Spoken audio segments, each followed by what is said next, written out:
everyone, and welcome to episode 558 of the MTGGoldfish podcast. I'm Seth, probably better known as Saffron Olive, and we have the full crew here this week. Kicking things off with the owner of MTGGoldfish, Richard. How are you this fine Monday, Richard?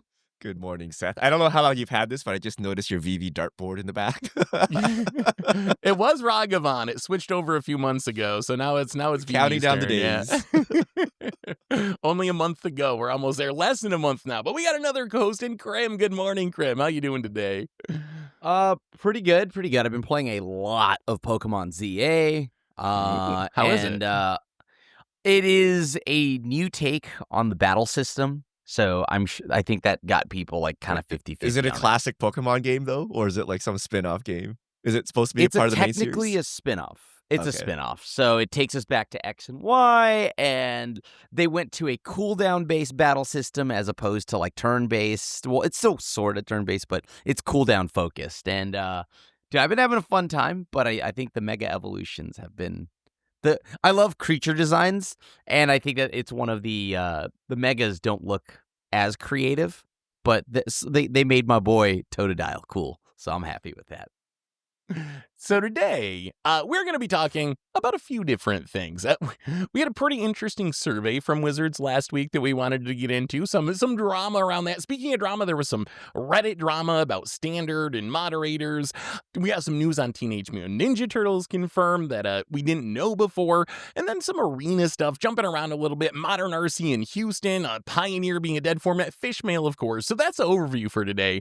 Before we get into it, though, we have a couple of sponsors. Our show is brought to you by Card Conduit, the easiest way to sell your Magic cards. If you ever get tired of the hassles of buy listing, you can skip them with Card Conduit. You can use their curated service where you send in as many cards as you want with a buy list value of $1 or more. It pays just a 5% service fee. And if you want to do a bit of work, you can use our sorted service where you list and sort your cards in advance. It pays just a 2% fee. Either way, you're going to get a detailed report with the results in a fast payment when your order is processed. And you can even get another 10% off by heading over to cardconduit.com/MTGGoldfish. Card Conduit, it's the easiest way to sell your Magic cards. Our show is also brought to you by Heavy Play, advanced gaming equipment. The ETB playmat features a unique folding design, allowing you to fit it in a standard laptop bag. It's available in a wide variety of colors and also with original art. Equipment lets you snap all of your gear to your playmat to move between rounds. Not that you need to, because you're going to be sitting at table 1 all night. So head over to heavyplay.com/MTGGoldfish and use the code MTGGoldfish to get 10% off at checkout. So thank you to our sponsors for supporting the show. And let's talk some Magic. And let's start with what I think was the most controversial topic of the past week, which Wizards posted a survey about Spider-Man. And Richard, what went down with this survey? All right. We were exposed, Seth. We were exposed. So there was a question in the survey. There are actually many things wrong with the survey, but we'll get to the one that got the most popular thing and a response from WotC themselves. There was a question that said, to what degree did negative influencer commentary impact your perceptions of Spider-Man before the set released? And then you get to rate it 1 to 5. And then there's also a follow-up question to specifically name such influencers that affected this. And it was a freeform box, so you can write anyone's name in there, and everyone's like, oh my god. And then the general response from the community was like, first of all, WotC, they actually defended influencers. They're like, actually, Wizards made a bad set. That's their fault. Like, why are they doing this? But then the other thing was like, well, why are you asking us to name and shame influencers? Are you going to punish them, etc.? And then Blake actually took to Blue Sky and said it was a bad question, that they always ask this question, but without the word negative. So he felt that adding the word negative there made it sound like, something dubious, but it was not intended to be. And then, yeah. So there was a big discussion in the community about like, what is the role of the influencer and how much influence do they really have? And I don't know, Seth. Did you get lots of angry emails about ruining Spider-Man? Actually, no. Like the response from the community was, I think, very much on the influencer side of things, if you got to pick sides of this thing. I will say, I think the question was almost a little worse than that, just because it actually had, it first asked you, oh, did you hear any influencers talk about Spider-Man? So you're just putting all the names of the influencers that you watch. And then the next question was, oh, how did the negative perception from all these people influence your perception of the set? So they had you put in the names first before you knew where it was going. Like Wizard said, and like Blake said, it is just a bad question. Even discounting all the like drama about it, I don't know how you gather any good information out of that wording, because like the way it's worded, to what degree did negative influencer commentary impact your perceptions of the Spider-Man release? How do you answer it greatly improved my perception? Like, how do you possibly pick a 5 or a 4 out of that? Like, just with how the question is worded. So I feel like even discounting just the silliness and the divisiveness of the question, isn't it just a bad question data-wise, too, if you're actually trying to generate, like, meaningful data about how people reacted to Spider-Man? Because I feel like it's just gonna funnel everyone into picking, like, the negative options, right? How do you answer that question positively? I think the whole survey is bad. The whole survey, yeah. I think the survey, just like the questions, and then like, I mean, everybody knows about the if you finish the survey, it just kicks you out, or it says that your Some people, survey yeah. doesn't count. So I don't know. I thought the whole survey was rough, and so am I surprised that the the whole like wording and then the questions were rough? No, not really. This whole one was. Ugh.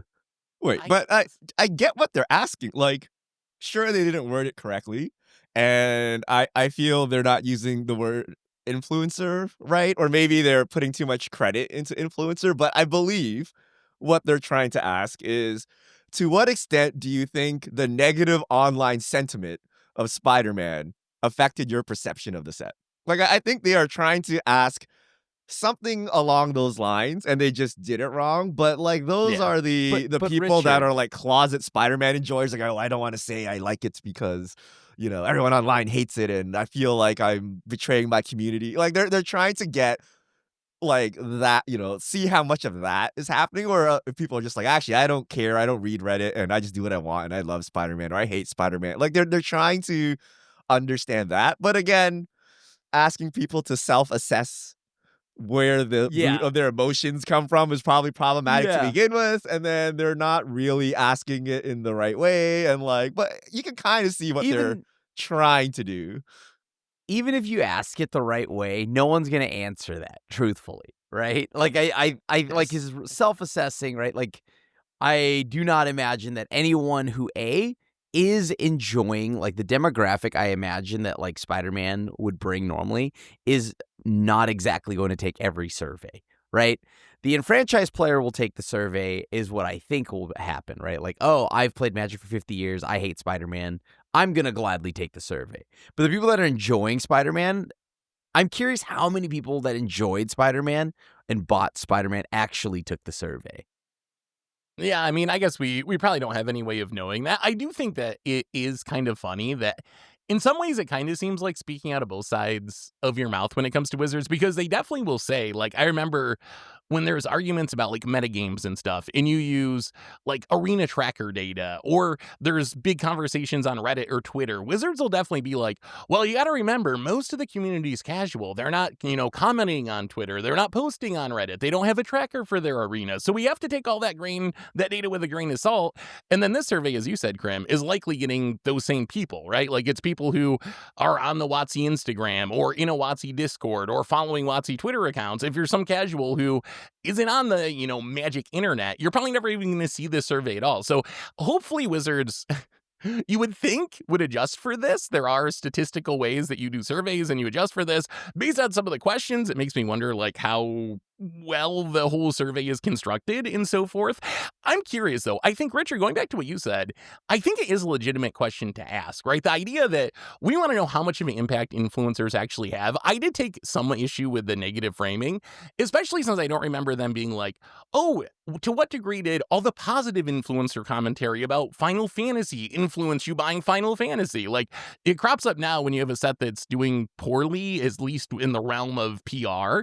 And then you ask this question. So I felt it was a little bit awkward that it just showed up there. But I do think it's a legit thing to try to measure, like, how big of an influence do creators and influencers actually have? And I'm curious what you guys think about that. Like, how much of the issues with Spider-Man, and I've seen it even like today talking to people about Avatar on social media, and some people are just like, well, everyone's so negative right now, and Spider-Man went so poorly, then I'm less hyped for Avatar than I was like a couple of months ago just because of how Spider-Man went. So it's still kind of carrying on in the community.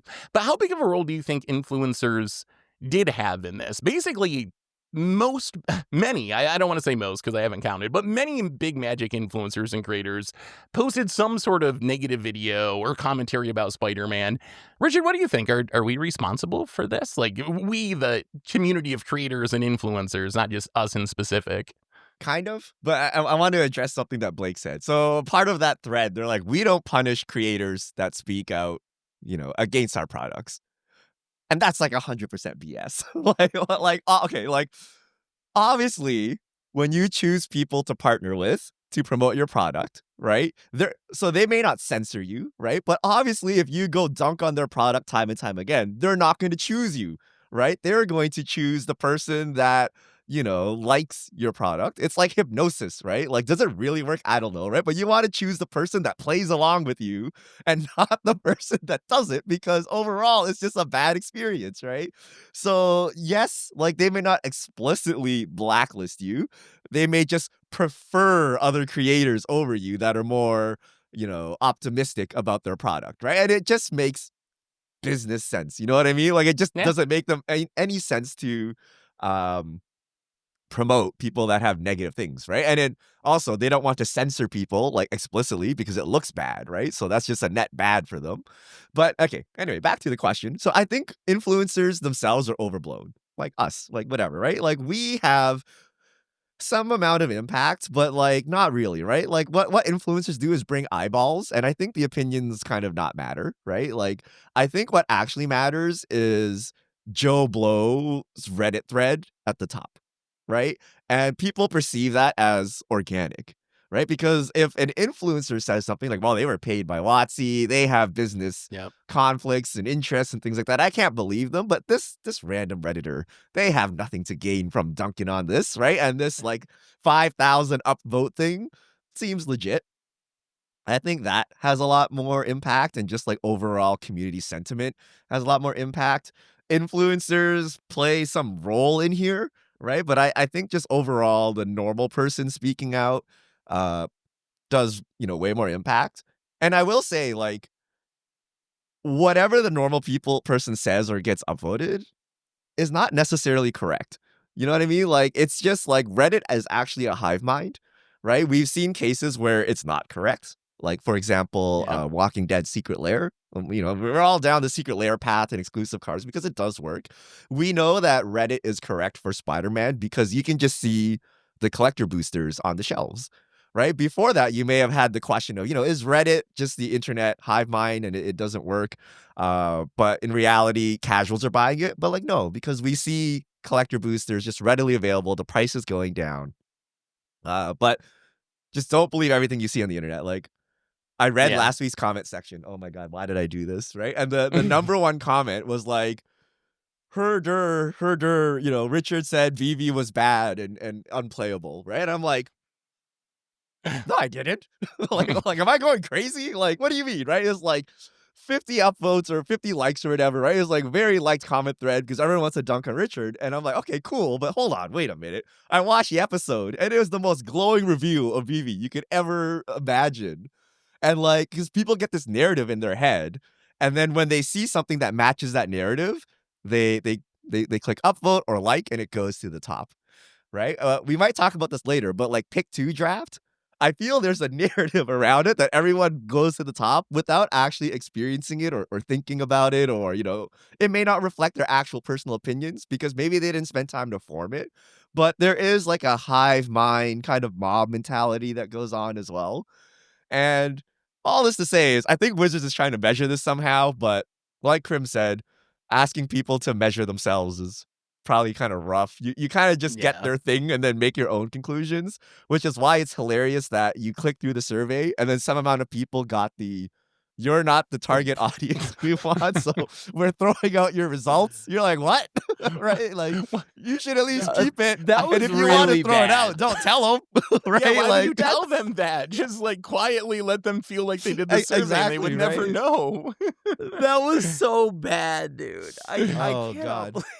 How so in a broader perspective, and I agree, and I think it's also important to remember that I think in some ways influencers and creators are also reflective of the community. And I think that like in some sense, yes, there's some things that are just like original creative things, but a lot of times the creator community is talking about what people are talking about on Twitter or Reddit that is coming up from the broader Magic community as well. So there's a bit of give and take there. What do you think in a broader sense? So do these surveys matter? Like, if everyone goes into the survey and it says, I really hated Spider-Man and the influencers tanked it, or I don't have any money to buy a card. Like, this was one question out of a survey that I did the whole thing and it was literally took me over an hour to actually do it well. But like, does this matter? Does this influence, do you think, the course of Magic? Are these the numbers when Mark Rosewater says only 8% of people dislike Universes Beyond or whatever? Is this where it's coming from? Is surveys like this? Like, does this actually matter? Or is this all just kind of for fun? I mean, I hope it matters, right? Like you know what I mean? The worst fun activity ever. Yeah, because like recreational like survey survey taking is not a hobby, right? So, yeah, like I mean, I hope it matters. That's one of those things. I have to imagine to some extent that they use this for when they talk about like when they reflect in a couple of years, right? They always do that with older sets as well, and they take surveys. Hey, we learned that y'all hated Aftermath, and then they try to pivot and shift everything, at least for the most part, in Aftermath, right? So I don't know. I mean, I hope so.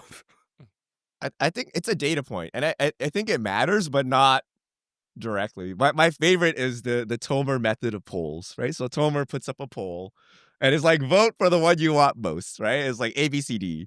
And then like D gets the most votes and he's like, yeah, I'm doing A, right? Like he just ignores her. Like he sees the poll results and then he interprets it, with all of his other information, which is like how you should do it, right? You know what I mean? Like everyone says they want D, but I know they don't actually want D. I know they want A. And it sounds counterintuitive, but that's what you have to kind of do. So I feel WotC will use this data amongst other data and then make their own interpretations, right? So regardless of what you say, it doesn't matter. But what kind of matters is like the difference, right? Like maybe everyone was, negative for Spider-Man. And then they're negative for Teenage Mutant Ninja Turtles, but then they'll see everyone was positive for Final Fantasy. You're like, okay, what does this really mean? Does this really mean Universes Beyond sucks, or we chose the wrong IPs? Or does it mean small sets suck, or pick 2 set? Like they'll try to figure it out with this information, cross their sales, cross whatever. There's like tons and tons of data, and they've.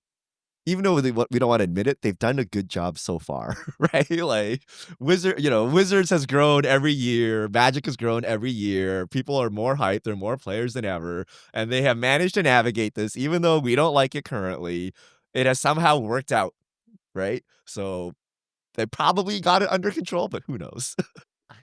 I would imagine that the survey, kind of like what you said, Richard, like I imagine that it plays a role. And I think if you do the Spider-Man survey and you get a whole bunch of responses saying, I didn't like this ad or I hated this ad for whatever reason, I don't think that necessarily means Wizards are just going to be like, oh, we're going to throw out this whole thing. But I think that would lead them to investigate more and try to figure out, like, what was the problem here? How can we improve that in the future? So I imagine it has an impact, but I also imagine it isn't as straightforward as, oh, everyone disliked this, so we're just not going to make Universes Beyond anymore or something. One more question about this before we move on to another topic. I saw this come up in response to the community, but you're taking this survey. You had a favorite creator who talked about Spider-Man. How do you answer that question? Because I saw some people being like, oh, I didn't want to snitch out my favorite creator, so I didn't even respond to that, or I told him to go F off or whatever. And I saw other people saying they filled it out honestly. Like, how would you actually just fill that out personally? Like, when I filled it out, I put my own name in there and a bunch of other people who I'm friends with that make content. And I said, it probably like somewhat worsened people's perception because that's my honest opinion of the thing. But like, was that the wrong way to answer the question? If the wrong way to answer the question was honestly, then I don't know what to say, because I feel like I don't know, when I play video games, right? I try to answer the questions NPCs ask me like I actually would answer them in real life, right? So I guess that's kind of boring, but you know what I mean? Nerd. Yeah, exactly, right? I know. But I do the same with surveys, right? Because that's what you're supposed to do, right? Yeah. Like, be honest on these surveys. If you want to rip into something, rip into it, like, and be constructive about it, right? Like, if you have a reason why you don't like a set, explain why, right? Just as opposed to the classic, I don't like it, I do like it, right? So And that's the perfect forum for it. They're asking Yeah. you to do this. You're not yelling, why did you ruin Magic at Mark Rosewater on his blog or whatever. Like, Right. this is the forum where you can vent whatever you want to say. But what do you until think? you get the You blue guys be screen, but not your snitching? typical. You guys be snitching. Not to influence our viewers. You can do whatever you want. And this goes back to your point. Asking people like self-reflection questions is dubious because of this, right? People try to outsmart the survey. But if you were to link A and B, they'd be like, well, if you put Saffron Olive and you said Saffron Olive super negatively impacted Spider-Man, you're gonna give Saffron Olive in the naughty list to WotC, right? So I don't want to do that, so I'm just not gonna list Saffron Olive, right? Like it Aw. doesn't take, it doesn't take too much to come to that conclusion, which is why this is kind of useless, right? If they really wanted it, they should look at YouTube views or whatever, right? Like whatever they want to measure, right? Like reposts on social media, whatever, to see like how popular pieces of content were and figure out how negative they were. And they can use that to send the Pinkertons to Seth's house. But asking people to self-assess, they're just going to be like, nah, I'm not going to list my favorite creators. In fact, I hate this creator. I hate Yeah. Richard. We're going to put Richard here. Send the That's what- Pinkertons yeah. over there, right? Like, I- it's just a They're mess. metagaming. They Yeah, are. metagaming the And survey. I mean, metagaming, Magic players. That's what we do. Well, That's they're what on we do. level think 8. there's They're no on they've way. outplayed themselves now, right? Wizards makes more Spider-Man because they didn't oust the bad creators, right? It's There's no way they would oust you. Like, I feel like I would direct the traffic. I would be sooner get ratted, like snitched on. We hate Krim. We're gonna make sure he gets got because he actually likes Spider-Man. I will. I guess that is true. You could see it go the other way too. Yeah. I will say, I think it's kind of funny that like the whole negative thing, because if you actually look at, and I guess I'm talking from my perspective, but if you look at the content I make holistically, even if you just limit it to Spider-Man, like 90+% of that content is like, I'm trying to play a cool deck with Spider-Man cards, or I'm talking about the cool new spoiler cards that they released today. And then there's like one or two videos, and I actually think the worst one was actually just me opening collector booster boxes. I think that was the Which is a video dunk that on actually did the you. most to take the set, was just like, wow, I opened all these boxes that are $800 and I kept getting like $300 worth of cards out of them. That's kind of awkward. But Is that I bad think it though? is Like in that, like, what? bad if you spend There's no way. $800. Well, okay, that part, yes. That part, yes, the financial part of that. But I mean, you making these videos, is that bad? Like, is that even a negative video? That's just like, I mean, That's I the think truth, with box right? Like- openings, it just is what it is. Some sets you Yeah. run great, and it's like, wow, this set went awesome. And some sets you get no value, and it's like, oh, I wish I didn't spend all that money. It was there's misappropriated no way. for reasons. Because whenever we were talking about the set, I were like, everyone hates Spider-Man. Like, this video is probably gonna get like such bad views. And then we released it, and they were like, wait, everyone is using it to show how bad Spider-Man is, and they're all watching it ironically, and it's getting tons of views, and it's actually just as popular as the Final Fantasy video. It is, yeah. Because it's like the banner for Universes Beyond is bad, and like people just take things and make it their And- own, right? I'm like, I don't know, right? But And yeah, and that was not the intent of the video. I just wanted to open some boxes because cracking packs is fun. But anyway, let's move on from this survey stuff. Richard, you mentioned Pick 2 Draft a minute ago, and we found out this week we're going to be getting more of it because Teenage Mutant Ninja Turtles was confirmed on Weekly MTG to be a small set. It's going to be a Spider-Man-sized 190 card set, although Wizards did point out specifically that unlike Spider-Man, it was designed to be a small set the whole time. This wasn't we had to add more cards to it at the last minute type thing. It was always supposed to be this size. So first off, What do you think of it being a small set again? Because I was thinking this might be a one-time thing for Spider-Man, but apparently it's not. And that means we're getting more pick 2 draft, Richard. Is that a good or a bad thing? Well, first of all, it has to be a small set because I don't need the 8th Leonardo. Okay, like there's only so Yeah. many characters they can fit in here. So small set makes sense. Pick 2, I have opinions about. I actually play. I wouldn't say a lot. I played like maybe 20 events, That's which quite is a more few. than Edge of Eternities, but like way less than Final Fantasy. And I thought it was fine. Uh, if you look at the narrative, so we'll go back to the community narrative. The narrative is there's a bunch of graphs floating around that like show like, okay, there's like this many games of Final Fantasy being played or were played, this many games of like Tarkir, Edge, or whatever, and then like Turtles is like, not Turtles, Spider-Man. Not even Spider-Man. Through the Omen Paths is at the Right. very bottom, like 10% the play rate or something. Like no one is playing it, and everyone's saying it's a complete flop. And it probably is, but that's not the full picture, right? The data is 17 lands players. These are people that not only play draft, but play so much draft that they've installed an extra client and get like data about like, win rates about in hand, in deck, like in archetypes. Like these are like the mega super invested nerds. And we, myself included, hate pick 2 draft. It's so like not draft. But there are people like, I don't know, Seth, you kind of enjoyed it, I that kind of don't don't mind it, yeah. that don't normally play draft, right? Like they play constructed, and then maybe pick 2 draft lured them to play some draft. They probably don't have 17 lands installed. Their data would not be Yep. captured, right? So if I were to rank ways to play Magic the Gathering, I would put traditional draft on top, followed by sealed, followed by pick 2 draft, and then go like a very large distance on your screen down, standard. Right? Wow. So even though pick 2 draft is way worse than traditional draft and sealed, right? I don't think it's anywhere close. And this format itself, I think there's only one viable archetype, which is green-white. Everything else is crap. Like red doesn't even have playable cards. Way better than standard. Like way better. Even like Omen Pass, I love all these cards I don't understand, like way better than standard, right? And if I was a standard player, I would be playing Omen Pass, right? But of course, if you only play traditional draft or not traditional draft, but like 8-player draft, like because most people play best of 1 premier draft, right? This is a step down for you. The fact that I it's Turtles again doing this, I don't know, man. Like I don't Yeah. know, because pick 2 draft is not draft. It's just like block constructed, but a little weirder, right? But that's still way better than actual constructed, in my opinion. Like Yeah. I don't want to play standard whatsoever, pioneer, whatever, modern, whatever, right? Like I take pick 2 omen pass over that, easy.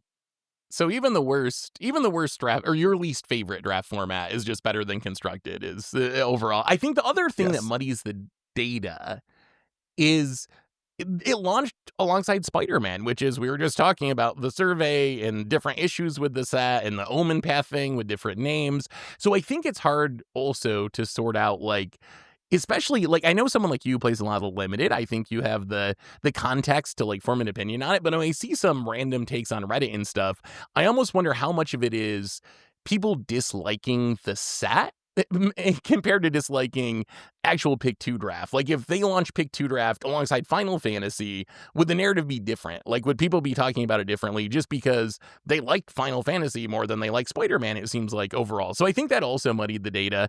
I don't mind pick 2. I think that I like the fun fast experience. And I will also say that I think playing it online kind of misses the whole point of it. I feel like the biggest value of it is like you can do a draft with your casual commander pod, which is something that you couldn't really do easily with a traditional 8-player draft. You can just get these packs and you get your 3 buddies and you have your commander night, and once a month you play limited instead of you playing your commander decks. And I think that's actually like kind of appealing to me that there's a format for that. So I think the biggest upside of that format is not going to be reflected in arena play. And I think it makes sense that it wouldn't do as well on Arena because you have the other option of what is seen as a better version of Limited sitting right there that you could be playing instead of that set. But what do you think about all this, Grim? I think pick 2 is exactly that, though, Seth. I think it is something I could play with my casual draft pod who probably would normally never play limited. This gives them, gives that kind of pod an entry point, and then when they get good at that, or at least have fun with that, then they can get into real drafting because they'll have some of the fundamentals already in place. So I like it for that, I but think part of the mistake with that, and I totally agree, but I think part of the mistake is you don't get that on Arena, and the only option for the small set was pick 2, right? Like, Richard, Yeah. correct me if I'm wrong, but could you play a traditional Spider-Man draft if you wanted to? Or Omen Pass draft, that wasn't an option, right? Like, if you wanted to play the new set, you had to play pick 2. Not initially. I think later it was available, but maybe it was a bug or something. But initially you could not do it at all. And then they also brought back like Final Fantasy just to like mess their numbers even. I don't know if they're like, oh my god, no, it's playing limited. We need to make some gold. So they just brought back Final Fantasy draft. You're like, oh, Owen Pass is like totally screwed now, right? If you're gonna just throw Final Fantasy as a flashback draft. But yeah, it's kind of crazy. But wait, have you guys like if you have a 4-player pod, can't you just draft like normal? Like you pick one and you just cycle through more. Like why do we need pick 2 for like 4-player pods? Like I don't know, right? Like it's not clear to me why this is necessary. I think it just makes it easier. I think it's like Training Wheels Limited, kind of. Like, you get 2 cards, so it kind of puts you in a direction earlier. Everyone gets in their lane. Everyone ends up with a functional deck. So I think it's just like an easier version of Limited in some ways, which I think is not appealing to someone like you, or maybe someone who drafts a lot, but it might be appealing to someone who has almost never drafted before and is just like dipping their toes in the water for the first time. But I strongly feel like, yeah, but I strongly feel like you got to have set speed available for both, right? Like, designing sets so they can only be played in pick 2 seems like a weird choice to me. I would, if I was running Wizards, I would make sure that you could draft every set in a traditional way, and then also have pick 2 as an option for the players who want to play it that way. And also, okay, so I have 2 complaints about. So one is the structure of the events. So 2 losses and you're out, right? So Yeah. you get 1 loss and then the second loss you're out, which is more harsh than the normal way, which is 3 losses, right? So 1 game of Mana Screw and then like you're kind of boned, right? That is a structural issue with pick 2, which is probably going to carry over to Turtles. The other reason pick 2 drafts sucks is because the format itself sucks. I haven't checked Yeah. the latest, but at least like 2 weeks in, like red was simply unplayable. All the red commons sucked. Green white was the best. If you open like the nuts villains deck, you could get somewhere. But if you just had like villains, commons, and uncommons, you were like kind of screwed. And then to make matters worse, green soup was a real deck. So the best Hey, I deck love was that. green white, and then green soup, which meant you would steal all the cards from the other archetypes, and like there's only 5 archetypes and they're all kind of sus to begin with, and so the format is like not balanced whatsoever. And the strategy I found the most success was just force green white every single time, and even with the most garbage green white you can get 2 wins and break even. And then if for whatever reason green white is open or remotely open, you can, go and make some Just progress on your cruise. gems, right? But Yeah. the format was simply not good, as opposed to Final Fantasy, where 1,000 games in, I'm still playing new archetypes, right? I'm still having different draft experiences. So maybe Turtles can fix that part of it. They actually have like 5 balanced archetypes that's actually good, and then we can really see how pick 2 plays into this. How I'm much do you... curious. Oh, go ahead, Grim. I'm curious if Turtles will fix that, right? Because this sounds like also a small set problem. Like I don't know if I like the idea of small sets in limited. If I were a limited player, that would concern me. As someone who's constructed like exclusively, that's fine, right? Like small sets don't bother me as much. But if you're a limited person, this sounds like a nightmare. It's kind of funny that you said that because I was actually, and I know things change and whatever, but I was going back to when an article that Mero wrote when they got rid of 3-set blocks, which was 2017. They announced Metamorphosis 2.0, and he went through all the issues that they were trying to fix by getting rid of blocks and switching to 2-set blocks and then getting rid of blocks. But one of the things that he brought up in there multiple times was the third set was always a small set, and we realized that small sets have all these problems and that players don't really like drafting small sets, and they were hard to fit in the context of the rest of the game. So I think that like some of those issues, like limited not working as well with small sets, is something that isn't necessarily even new to Spider-Man or the last couple of years, but it's something that's been going on for a long time. That like Wizards has data from almost a decade ago that players just don't like drafting small sets and they don't work as well for limited as large sets. But what do you think, Richard? You But play the it's most limited. different. Like, can you have good limited with a small set? It's different because back in the day, small set meant like Innistrad, Dark Ascension. You know, like it was one pack of your 3-pack draft. And the reason people didn't like it is it was like not impactful at all, or even if it was impactful, it was only one pack. It also came at the end. So like you couldn't choose a card from that to build around because it was third pack. So I Mhm. think it's like actually just completely different. Okay. Like because fair. now small set draft really means 5 archetypes, right? Like Spider-Man was 5 archetypes as opposed to the normal 10. There's less like range of cards to try weird archetypes with, but I'm sure we'll get bonus sheet cards, which add a wrinkle to the draft. But it is different, right? I don't think we've had it. Have we ever had a straight triple small set draft before So Omen Paths? What was Not a- Dragon's Maze? No, not no. officially. but they that was did play Theros, them. whatever Dragon's Maze, Born of the Gods, Dragon's Maze, right? That's 3 packs.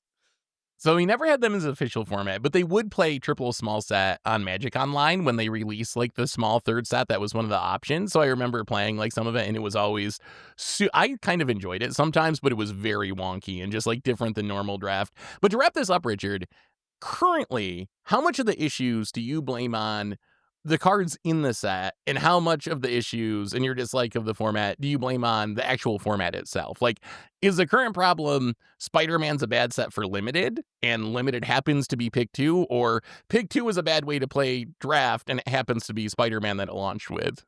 Yes, both. Both.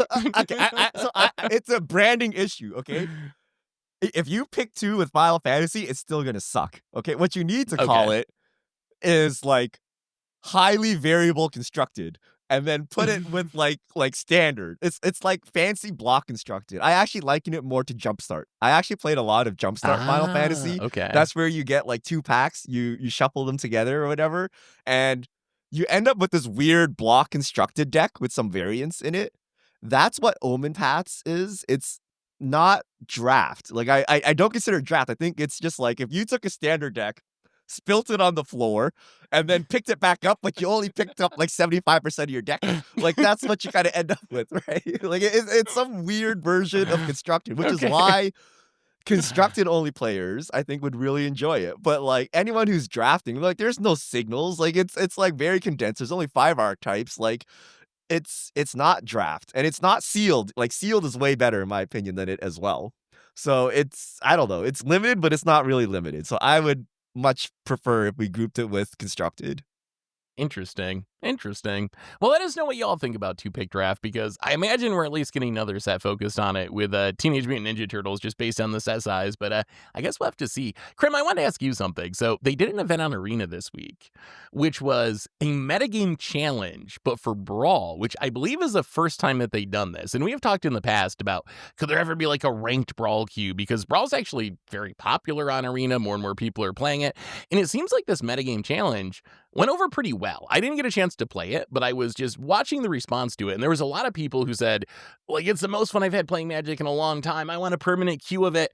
Do you think that Arena could support, like, some sort of competitive Brawl? Like, could we have a ranked Brawl queue or these metagame challenges? Or is there a concern that it would split the format too much, and then when you go to join your Brawl game, you're going to be sitting there for, 5 minutes waiting for an opponent because now they're in 2 queues rather than 1 queue? What do you think about competitive Brawl on Arena? I think it is a fun experiment to have once in a while because I think it is fun to have it once in a while or have it like a special, like, ranked event. But if you make another ladder and it is, like it's just another format on Arena when it's like, hold on, we're still working to get to Pioneer. Pioneer will be dead by the time it comes to explore, like, when it comes to Arena in full, if they keep doing this, right? That Like, actually might be true. I think the resources are better spent elsewhere because I don't know. I mean, like Brawl is fun, but I want to go somewhere where I could play non-singleton for a little bit. You know what I mean? Like I love playing like 60 cards for this stuff, like the 60 card 4 of formats and whatnot. I think we could. That's just me personally. So- I didn't have a blast playing it. It didn't keep my focus. I had more fun playing standard. So stick to 60 card. What do you think, Richard? We see Dual Commander be popular in some places in paper, right? 1v1 competitive commander. Do you think that's something that should come to Arena? Wait, I'm confused. How do you play Brawl today? Is there no Brawl queue? It's all unranked. It's all just casual. So there's no ranked mode. You or want my hot anything. take, So you can Seth? play whenever, We but should get rid of all the unranked queues. Ooh. Is this Really? okay? Why? Is this a problem in 2025? Okay, so I explained to you my friend group in like 2005, okay, when rank was the first thing, right? People would be scared of playing ranked, okay? They're like, oh, we're playing ranked. We gotta like, we gotta put on our suit or whatever, drink 5 Red Bulls, be ready for this thing, right? And they're like super focused, and then they're like terrified of playing ranked, right? Because I might lose like 2 elo, man, right? And then they would all play casual all the time.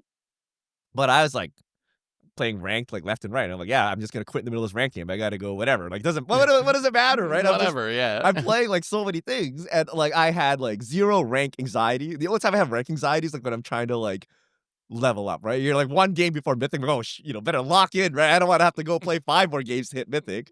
But in general, I don't take it seriously. I don't know, right? But other people took it like super, like their whole self-worth was like connected to their rank. Does that still happen in 2025? I feel like that might have been a thing that happened when we first got these like ranked games. But does that still happen? Do people still just play unranked because they don't want to see number go down? Because why don't you just make one brawl queue, make it ranked to serve everyone, right? Like, so you don't split the queues, but if you're super sweaty, you can try to get to the top of Mythic. If you're not, then you can just sit around bronze, gold, silver, whatever. You know what I mean? Like, what does it really matter? And you're fighting people your same skill level. Isn't that what you want anyway, right? So do we still have this issue in 2025? I don't know. I don't know. Is that still I hope a thing? not. I haven't had that issue. Like, I think people still care about their rank because I definitely see people posting what they got to Mythic with. Like, people treat that like a thing that matters on Arena. When you get to Mythic, you post your deck list on social media or whatever. I haven't heard anxiety, though, being a thing. Do you think that's still an issue, Krim? Like, rank anxiety? I don't know. I don't know because like for me, I've never had that anxiety. Like if I get dumpstered, I don't care, right? Like I just go. I actually find playing casual queues and whatnot a waste of time in any game. I go the first game of any game I play right into ranked. Like, Go right Yep. into it. Yeah, see? kick me, do whatever you got to do, right? Like first thing I do is ranked. I throw all my elo into the pits. I don't care, right? Like because for me, ranked in any game does not matter. I just go in there and I just have fun, right? And I do not care. Like I want to see what the best of the best is going to do against my random jank, right? So I just want to go in there and give out free wins and do dumb plays and see if I get punished for it. I would think I would like the solution of having all Brawl be ranked, honestly. I don't know. Let me know in the comments, because maybe there's a bunch of people I don't know who are very anxious about playing ranked, and maybe that would make this plan fall apart. But one of my problems with Brawl is, like, I sometimes wish people would take it more seriously, if that makes sense. Like, in the sense that when I try to record a Brawl video, you run into a lot of people who, like, whatever, like mulligan ones and just scoop the game, or they miss their third land drop and they just scoop the game, or you lead on an island and they just scoop the game. Like anything that goes slightly wrong, you have so many people that play Brawl that just run their commander out the first chance they get into open mana, and then you counter or kill it, and then they just scoop the game and go on to the next one. So I kind of wish there was a little bit of a rank queue just to like discourage that and encourage people to actually like play more of the game. But I don't know. I guess Brawl's been popular with the current setup, so maybe it's not necessary, but Do you It must think a have an ranked effect. queue fixes that problem? Because I feel like that. well, not if everyone plays like us and just That's doesn't what I'm care about saying. rank, If 'cause you then start you can still roping do me in that, ranked, yeah. I'm just gonna quit immediately. You know, there's people that sit in like an 8 hour, like League of Legends, whatever, like, oh, they were like Yeah. holding this hostage, and I need to save my like 3, elo or whatever. So I'm gonna sit here for 6 hours. And I'm like, bro, you roped me twice. I'm gone. I could be like number 1 mythic trying to go, whatever, right? I'm like, I'm done Yeah. with this, right? So it's I guess that interesting. is true, because I only play ranked for every other format other than Brawl, and there's still people that like get a band hand and just scoop. And when you're playing ranked standard or whatever, I'm sure it happens to you too, Grim. Like there's sometimes that you lead. It happens a lot with Izzet. Like if I was playing a random Izzet deck and you lead on an Izzet dual land and people assume you're on VV Cauldron, so they just scoop, and I'm like, no, I'm playing it against the odds deck. You don't have to do that. I just happen to have an Maybe Izzet they were dual scooping land. because you're playing against the odds. Like, oh, Saffron Olive. Yeah, I'm trying to test you for ever my considered the RCQ. Get out of reverse? here. that could also be. I'm not trying to get put on a video. Speaking of RCQs, we just had a regional championship this weekend, and it was in Modern. We had a Modern regional championship, and the last time we talked about Modern, we were looking in after the Pro Tour, and the conversation of the Pro Tour was, oh my god, Belcher, Mono Blue Belcher won, super combo heavy meta. This weekend, there was almost no Belcher. It seems like the meta has adjusted to Belcher, and the way that the meta adjusted seems to be just by going even faster than Belcher and not caring about counter spells. Because if you look at the top 8 of this event, 2 Izzet Prowess decks in there, which is just a super fast aggro deck with Cutter and Slickshot show-offs. You got a couple of Blink decks. You got an Affinity deck that was just like the one from the Pro Tour. You got an Amulet Titan deck. You got a Goryo's Vengeance deck. What do you make of this meta, Richard? Like, to me, this seems kind of healthy, right? That a month ago we had a Pro Tour that was Belcher dominated, and now we have a complete shift as the meta figured out how to beat Belcher, which I think is a good sign for the health of the meta.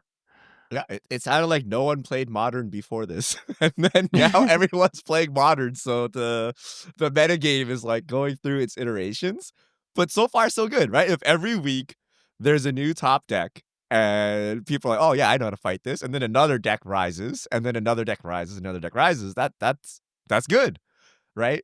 It still doesn't fix the fundamental problem of me. Like Tarmogoyf is still not seeing any tops, so I don't care particularly. Yeah, But it looks it's so good, right? Everyone's like, yeah, I know how to beat Belcher, and they beat Belcher, so it works, right? So it's looking healthy. it's so funny And because Mill showed and up. Mill. Yeah, Mill Mill showed up. dude. We saw some Mill showing up. The meta was super diverse. I think like the top deck was 10 or 11%. In a lot of ways, if you look at the meta and the diversity, it looks very much like Modern in 10 years ago, where you have a bunch of different decks that are tier that can win a tournament any weekend. Nothing's more than like 10, 12% of the meta, which is very much like some of the peak eras of Modern. But that, like Richard said, that also doesn't help if you're concerned with Modern, or your problem with Modern is you want to play Tarmogoyf, or you want to play Sphinx's Revelation, or you want to play Birthing Pod, or like if that's what you want out of Modern is to play with these old cards, you're not really going to get that, because it is definitely a new card dominated format with a lot of Horizon stuff and stuff from like Lord of the Rings and so forth. So it's not going to scratch that itch, but I do think the format is healthier than it's been in a long time, healthier than it's been maybe at any point in the Modern Horizons era, which is a good thing. So I think that's exciting, even if it's not ever going to go back to 2015, I don't think. Yeah, that sounds like a play design or like a design issue more than the health of the format, right? Like if you're not playing because you want to play with Tarmogoyf, trust me, Richard, I get it. I want to play with Vendilion Click and not get laughed out of the building, right? So you know what I should have been an Amulet Titan player. I could have played Modern forever. The deck that like never goes away, Amulet Titan. Like should have played that deck. Oh, Amulet Titan. I hate that deck. But I that is hated true. that That deck's deck always then. just at the top of the meta. Anyway, let's answer some fish mail question. We got a couple of fish mail questions this week. And our first one, I think this is an interesting question. I want to address it at least. From at KRTZDC says, what if Standard had two subformats? Standard Within and Standard Beyond. Standard Within only with universes within sets, Standard Beyond the opposite. Real Standard can exist along with two formats closer in size to what Standard used to be. I've seen this suggestion a lot of times. Why don't you just do a Universes Beyond only format? I don't think it could work. I don't think I just Wizards has said this, and I actually think that I agree with them here, that there's probably just not enough demand to make this work. What I've seen from Standard recently is a lot of players saying, I can't get a game of Standard at my LGS. I went to an RC at my LGS and 3 people showed up, or they canceled it because not anyone signed up. So I think we already have a problem with just getting enough people to play Standard, specifically in paper, but getting enough people to play Standard when you have it all together. It's really hard for me to imagine that you could split Standard in two and have Universes Within and Universes Beyond standards and get enough people, because we're already not getting enough people. But am I missing something? What do you guys think? Is there any way that you could have two different standards here and have it work? That is too many formats. There is such a thing as too many formats, and I think Standard should just stay whatever it is. And anything that would need to change in Standard should just change the format in whole and not like kind of splinter off into sub formats. So I personally would not want Standard 2, right? I would like Standard 1 and then just have that be it. And then only have to keep track of just Standard. Yeah. Splitting is bad, but also the distinction is arbitrary, because I am sure most people want Final Fantasy in the good format, and I'm sure they want Murders of Karloff Manor not in the good format, or Ether Drift not in the good format. So the distinction is kind of arbitrary. But I think there's not enough Standard demand to be splitting Standard. But the only way is grassroots movement, right? If you truly believe in this, you try to get your LGS to do this format. You try to get it popular enough such that they run it as side events at a Grand Prix Magicon type kind of event, and then eventually Wizards will print some product to ruin it, but Wizards will pick it up, right? And then that's how that's what you don't want. started. That's how Commander started, right? Like these kind of grassroots movements. So if you truly believe in such a thing, you gotta get it out there, right? At least start with your LGS, make them play it, put out some YouTube videos, spread the word. Other people will pick it up if it's like truly fun. But don't expect Wizards to do it. Wizards not going to do it until it's like basically guaranteed. Yeah. That is how it works. But thank you for the question. Also, second fish mail. This one comes from Cole P through email. Says, I got another fish mail question for you. How does the team decide who gets to play what commanders when there's a new set? I assume for Commander Clash.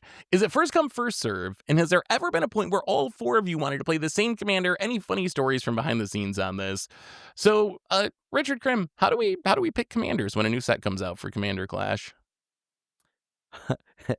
It really depends on the set, right? I don't think there's a generic overarching way to just pick something, right? Like I just go, okay, well, this set is I don't know, this Universes Beyond, and if it's a Universes Beyond thing, I will usually pick depending on the character, right? Maybe on the character I like more. If it's an in-universe set, like I don't know, let's just go with like Duskmourn or something. Mill. Yeah, Grixis Mill, or this has cool art or has really cool design, but there's no like priority, right? Like it's not like, because I think during Final Fantasy, both Tomer and I love Vivi as characters. Yep.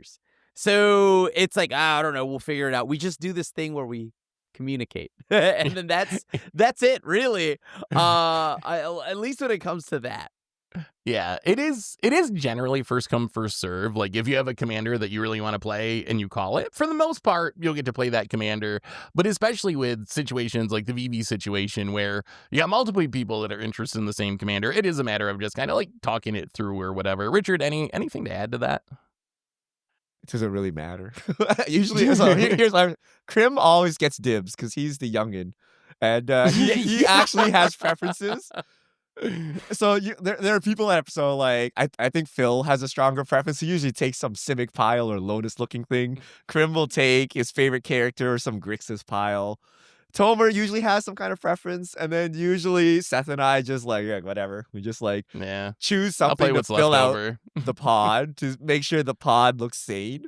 But I don't know, like it's never been a problem in like 18 million years of Commander Clash, right? We all have our preferences, Yeah. but like at the end of the day, we play so much Magic, we don't really care. Like if you want to play VV today, I can play VV in the future, or I can play it elsewhere. Like it's not that big of an issue. So yeah, we haven't And the really only put much thought into it. the only other consideration would be like trying to avoid doubling up in the same colors or whatever. There's like multiple Izzet commanders from the same set. We're probably going to try to not have two people playing Izzet on the same week if we can help it for the, the new set release, little things like that. But in general, that's mostly how it works. So thank you for the questions, Richard. How do people send in questions for the next podcast? All right, hit us up at MTGGoldfish with the hashtag MTGFishmail, and we'll get to your questions on air. And I believe that brings us to the end of episode 558 of the MTG Goldfish podcast. So, Richard Grimm, thanks for hanging out. Thanks to everyone for listening. Thanks to our sponsors for supporting the show. And we'll be back next week to talk about whatever goes on in the world of Magic. So, until then, have a spectacular week, everyone. And this is a Gru signing out.